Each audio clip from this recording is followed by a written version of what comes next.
Welcome, everyone. I'm Clark, and I'm the producer of this channel. I'm from Lehi, Utah.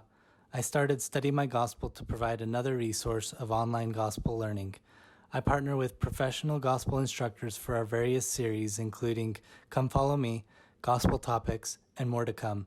If you like the content, please subscribe. Enjoy the video.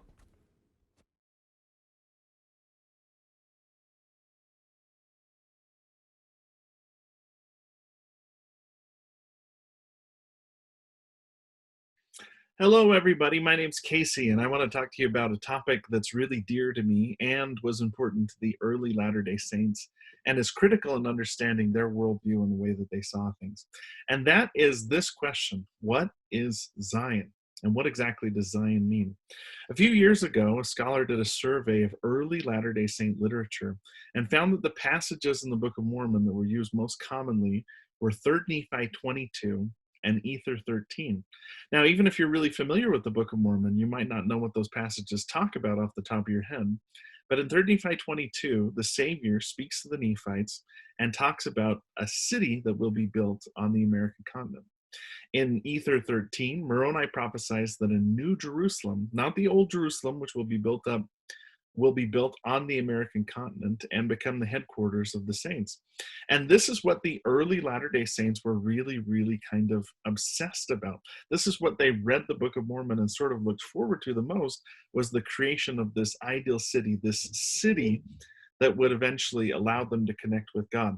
Now, throughout the history of the church, Zion has meant a lot of things. In fact, this is a graphic I stole from a 1970s family home evening manual that in and of itself just encapsulates pretty efficiently a number of ways that the word Zion has been used. For instance, to Joseph Smith and the early saints, Zion was Enoch's city.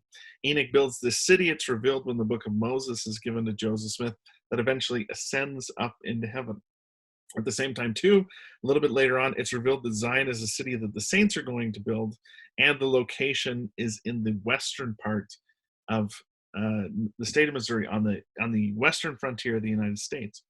Later on, Joseph Smith will say that North and South America is Zion, that the whole world can be Zion. In the late 19th century, it was really common for Latter-day Saints to refer to Utah or wherever church headquarters was as the city of Zion.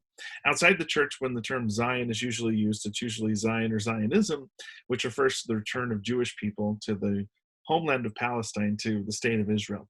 And then there's, of course, the definition we probably use most often today, which is that Zion is the pure in heart. Now, to the early church, they took Zion more literally than probably we do today.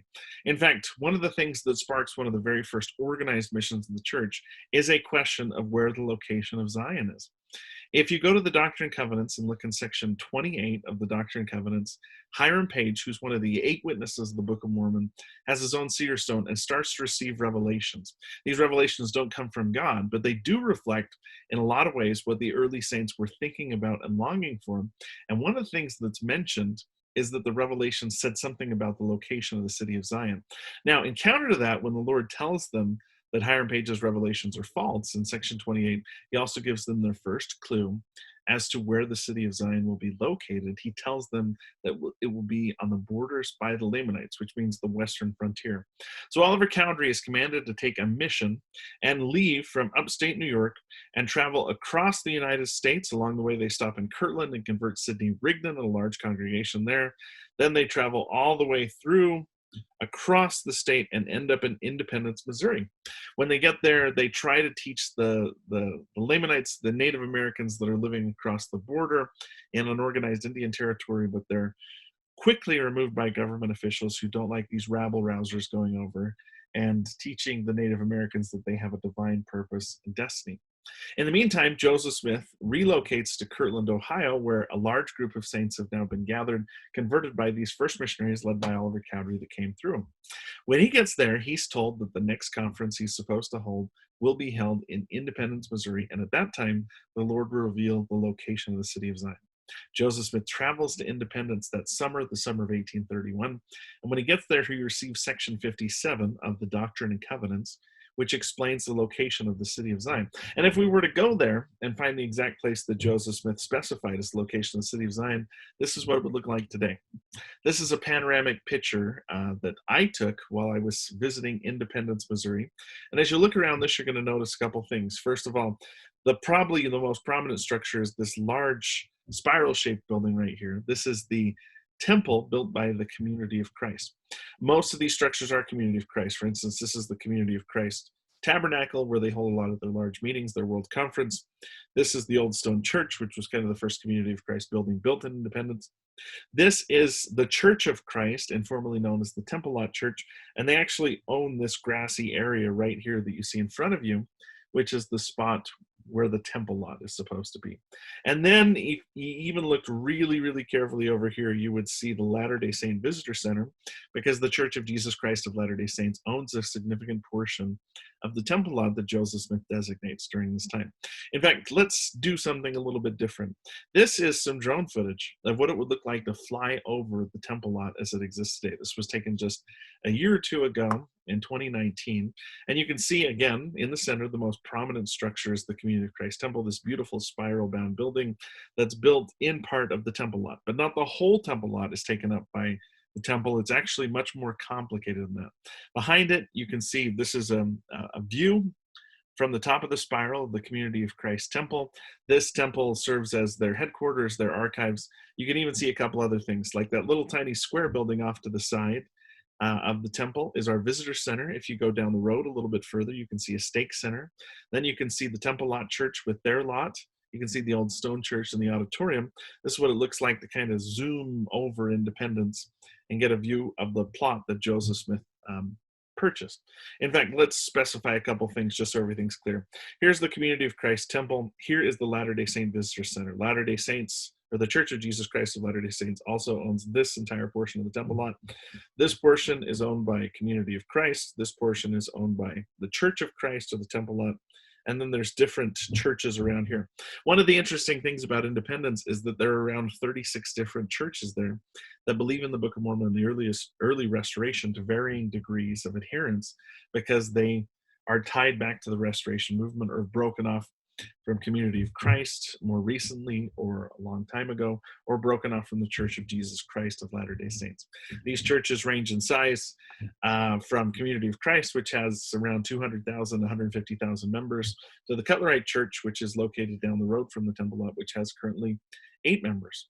Now, let's go back to the 1830s and talk a little bit about what Joseph Smith and his associates intended. One of the things that was sent to the settlers in Independence, because church members, early church members, start to pour into Independence and are called specifically by Joseph Smith to settle Independence and create the city of Zion, is an actual design for the city of Zion. Now, Joseph Smith says that this design comes by revelation. That doesn't mean that it can't be tweaked, because it is tweaked. But you can see right here the plat of the city of Zion. This is available on the Joseph Smith paper site. You'll notice a couple things. The plat itself is built on a grid system, which was common in early colonial America for settlements that were started from scratch. Had overly wide streets, it had long skinny lots with small strength-free frontage, and half lots about 60 feet by 300 feet, and the blocks were laid out in alternating directions so that no one's home faced another. Now, one of the peculiar things you'll notice are these 3 blocks right in the center of the city. And you'll note a couple things. Right here, there are numbers going from 1 to 24. That's because the intended design for the city of Zion was that there would be 24 temples in the center of the city. 24 temples, and then this last lot right here was intended to be a bishop's storehouse. Now let's broaden this a little bit and show you the entire design, which includes on the sides writing from Joseph Smith and his associates explaining a little bit about the design of the city and what was intended. Also, if you look at other later designs, for instance, this is the design that was sent in August of 1833, it's pretty clear that the temples are right there. You can see them drawn in the center of the city. This design, which tweaked the June design a little bit, was much larger, had more volume, could fit more people, and Oliver Cowdery, in the letter that they mailed this design to the saints with, said that this was the more correct approximation of what the city of Zion would be like. It's not the only or the last one. Sometime in late 1833, another design was sent, and this one does include also the temples in the center of the city. Now, to say that there's going to be a complex of 24 temples is overwhelming to a modern Latter-day Saint. We're used to having one temple on its own that we go to and perform ordinances. And part of it has to do with the way the saints thought of temples during this time period. We actually have the designs of the temple, and they look a lot like the Kirtland Temple, which wasn't a temple intended just for ordinances, though some ordinances were performed there. To a member of the Church of Jesus Christ of Latter-day Saints, ordinances like the endowment and sealings and baptism for the dead haven't been revealed yet. So a temple was more of an educational or administrative center. It was an open meeting house, like the Kirtland Temple was. You can even see on the interior designs that they intended for it to have similar things to the Kirtland Temple, like these Melchizedek priesthood pulpits on this side, these Aaronic priesthood pulpits on this side, and plenty of space in the middle for congregants to meet and sing songs and worship and participate in educational programs. Even the exterior looked a lot like the Kirtland Temple. And remember, this is before the Kirtland Temple is built. These are just a little bit broader and a little bit shorter than the Kirtland Temple was. The instructions that Joseph Smith sent along, and here's a comparison of the temples that were going to be built in the city of Zion and what the Kirtland Temple winds up looking like. The Kirtland Temple is finished in 1836. This design is sent 3 years earlier in 1833, and it also designated that the temples were supposed to be associated with offices within the priesthood. For instance, there were temples 10 through 12 that were associated with the presidency or the first presidency. There were temples 7 through 9 that were associated with the apostles. There were temples associated with the high priest, temples associated with the elders, temples associated with the presiding bishopric or the leaders of the Aaronic priesthood, temples associated with the teachers, temples associated with the deacons, the priests, and so on and so forth. Now, this represents church organization as it existed at the time or was projected. If these temples are administrative centers, remember at this time we don't have a young women's program or a relief society. It's possible that if we build the city of Zion today and we follow this design, which we may or may not, we'd have administrative buildings and temples intended for women's organizations within the church or other organizations that might need office space to get the job done. But what Joseph Smith and his associates are focused on at this point is building the city of Zion in 1833. And according to the two designs that we have, the June design and the August design, this is what it would have looked like. In the June design, the one that's a little bit more famous, the temples would have been laid out like this on 2 blocks associated next to each other, and then Bishop's Storehouse is located on the next block. In the August design, which again Oliver Cowdery says is the more correct design, the temples would have been laid out like this, with 2 blocks facing each other but kind of aligned all together. Now, they only start construction on one temple, and that's the one that you see right here with the stars. That is the center place of the city of Zion, and that particular piece of land is still owned by the temple lot. We'll talk about that in just a second. Another thing that's interesting is to take these designs, like this artist John Hamer has done, and overlay them on top of the existing city of Independence. You can see that if they had built the June design of 1833, it would have encompassed at least part of the city of Independence, which the Saints probably didn't see as a problem. They had a view that the second coming of the Savior was near and that nothing was going to stop them from building the city of Zion. The city that was described in August of 1833 would have completely overlapped the city of Independence and subsumed it. And this is something that probably didn't endear the Saints to their neighbors if their neighbors were aware of these plans at all. There were also a lot of things that led to tensions between the Saints and their neighbors. For instance, most settlers on the frontier weren't fond of Native Americans. The Latter-day Saints have the Book of Mormon and believe that the Native Americans have divine destiny and purpose. Missouri was a slave state. Most converts to the church were from the northern states and weren't in favor of slavery. Beyond that, there was just a lot of strange differences between the two.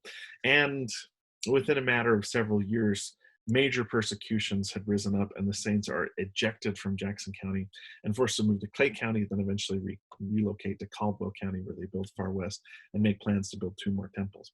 Because of that, Latter-day Saint movements kind of gradually filtered back to Independence at different times.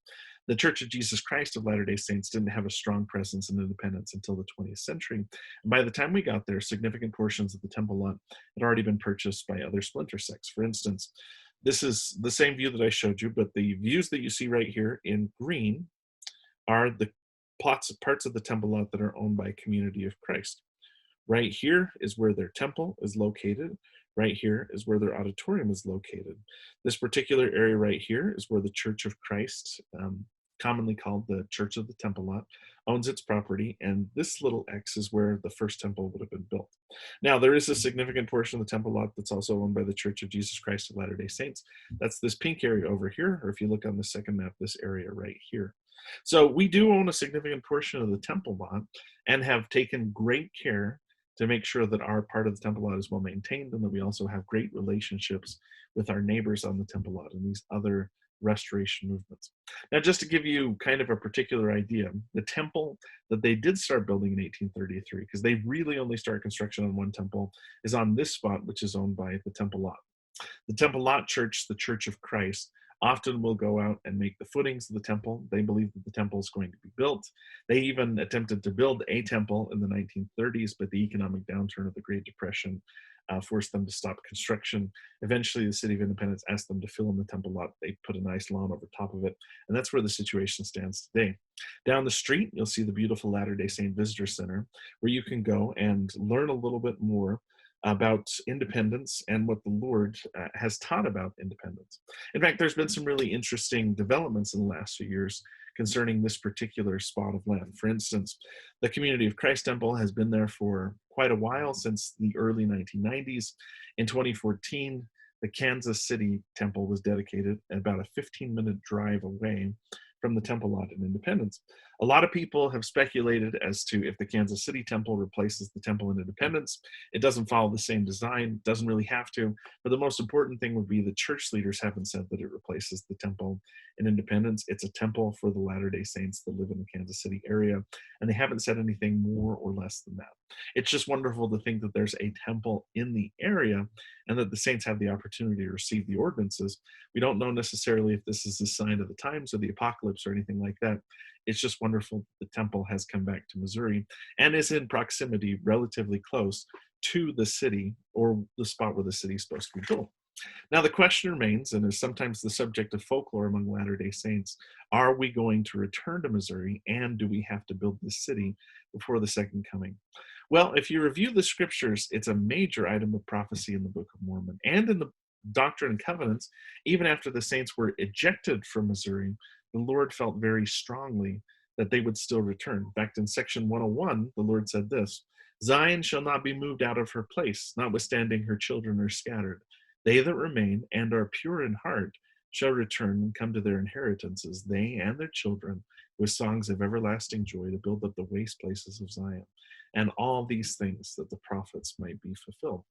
Interestingly, the Lord, as he talked to the saints, especially those that lived in Zion, told them that it was because of the jarrings and envyings and contentions among themselves that they weren't protected when they were ejected from the city of Zion, and not necessarily because of the wickedness of the people surrounding them. He told them that what he needed, first of all, was a people that were pure in heart. And that might be why the most common definition of Zion shared in the church today is found in Doctrine and Covenants, section 97, verse 21, where the Lord said that Zion is the pure in heart. In other words, the Lord told them that he needed a people that were pure in heart, and then the city would come along. The city is just rocks and trees and buildings. The people are what's really required for Zion to be built. In fact, in the 20th century, an apostle said this, Wordsworth Whitney: the redemption of Zion is more than the purchase or recovery of lands, the building of cities, or even the founding of nations. It is the conquest of the heart, the subjugation of the soul, the sanctifying of the flesh, the purifying and ennobling of the passions. So if we want to build the city in independence and have a temple that the Savior can return to, and have this complex that the Book of Mormon, the Doctrine and Covenants, and the Bible all prophesy of, the best thing that you can do is be kind to your neighbor. Build Zion right now. Be faithful in your church attendance and callings. And within your homes, especially within your homes, build the kind of Zion that will be necessary when it's time for us to build the city. More recently, Elder Robert D. Hales said this: the promised Zion always seems a little beyond our reach. We need to understand that as much virtue can be gained in progressing towards Zion as in dwelling there. It is a process as well as a destination. Many are perfected upon the road to Zion that will never see the city in mortality. Now, in my life, I've been blessed to visit Independence many, many times, and there is a really special, wonderful spirit that pervades the city, especially the temple lot. At the same time, too, I definitely think, and bearing my testimony, that the land is less important than the people that are going to live in Zion. And that when there is a people that is pure in heart and ready to live according to the Lord's commandments and do what the Lord asked them to do, the way will be cleared and open for us to build the city of Zion in the location that the Lord designated in the Doctrine and Covenants. Thanks very much for your time. Remember to like and subscribe, and if you have any questions, please feel free to reach out and contact us.